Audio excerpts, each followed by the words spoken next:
Yung mga be, ngayon nga ang unang araw ng pasukan. Kaya naman, nandito kami ngayon sa palengke para mamili ng gamit ni Nigel. Dito na nga muna kami dumiretso sa pwesto kung saan kami laging bumibili ng uniform ni Nigel. Bukod kasi sa magandang klase yung mga uniform nila dito ay napakamura rin ng presyo. Matapos nga namin mamili ng mga uniform niya ay dumiretso na kami kung saan kami mamimili ng mga school supplies. O teka lang muna mga be ha, bago kayo magtaka. Syempre nga naman ay September na ngayon, pero bakit ngayon lang kami namimili ng mga gamit niya? Sa totoo kasi niyan mga be, late upload na tong video natin pagpasensyahan nyo na.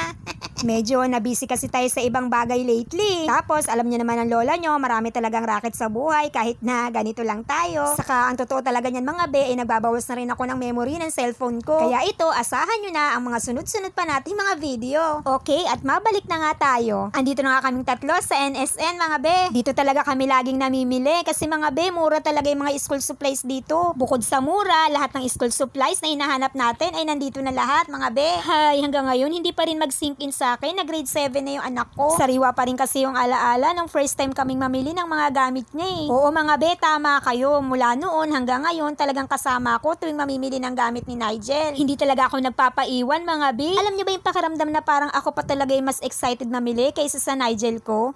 Gusto ko ako mamimili ng ballpen niya, nung pencil case niya, nung bag niya, yung sapatos niya. Lahat gusto ko ako mga be. Kaso iba na ngayon kasi binata na yung Nigel ko. Alam niyo naman ang mga anak natin, hindi habang buhay baby sila. Hindi habang buhay tayo ang magdidesisyon para sa kanila. Kailangan nating tanggapin na sa buhay talagang lalaki at lalaki sila. Magkakaroon ng sariling gusto, sariling desisyon. Ganun pa man, kailangan nakagabay pa rin tayo hanggang sa paglaki nila. Pero sa totoo lang, nakakamiss talaga nung baby pa yung Nigel ko. Ngayon kasi mga be, mas malaki na siya sa akin Tingin ko nga kaya na rin niya akong buhatin.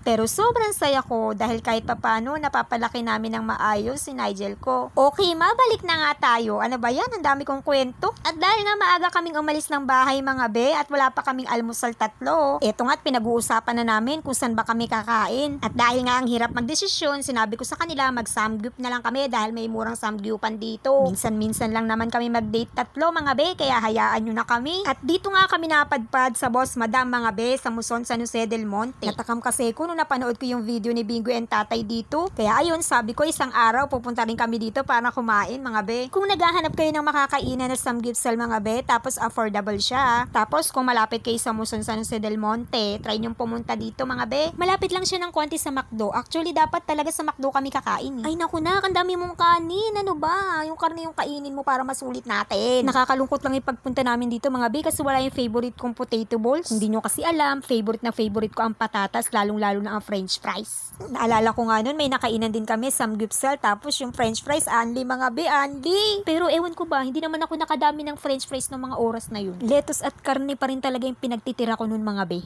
Ang sarap kasi talaga ng lasa niya mga be, lalo na kung isasaw mo sa cheese na ganyan, no? Diba? Sarap. Itong pipino naman nila dito mga be, malungkot din kasi walang timpla. Ewan ko ba? Pero masarap naman. Sige, kain. Akala mo naman talaga yung lola nyo malakas kumain.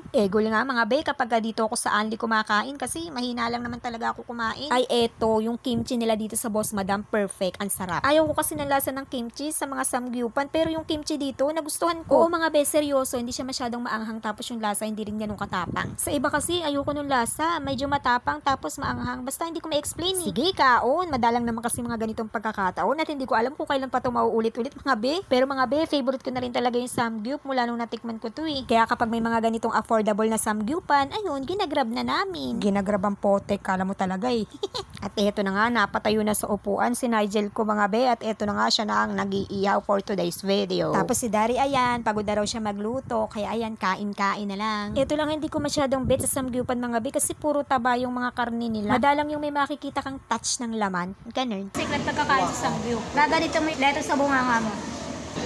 Yan, ganyan lang. Ito ano na to, tsaka mo daw to. Etong karne, na nilunod mo sa cheese, tsaka mo daw igaganyan. Ganyan. Pero mali yung ginawa ko. Wag yung gayahin mo. Yun. Turo na hindi yung gayahin. Tips pa nga be, pagkakain kayo dito sa Boss Madam, talagang isure nyo na mauubos nyo. Ay nako be, pagbabayarin talaga kayo ng church pag hindi nyo inubos. Yung ayaw mo na, pero kailangan maubos kasi babayaran yung leftover. Go, go. Da. Go, go. Konti na lang. Go, go, go. Kailangan magbabayad tayo. Over dyan. O paano, hanggang dito lang muna mga be at uubusin muna namin to. Bago pa nga kami pagbayarin ng charge sa leftover dito. Maraming salamat sa panonood. Follow us for more. Please like and share. Okay, bye.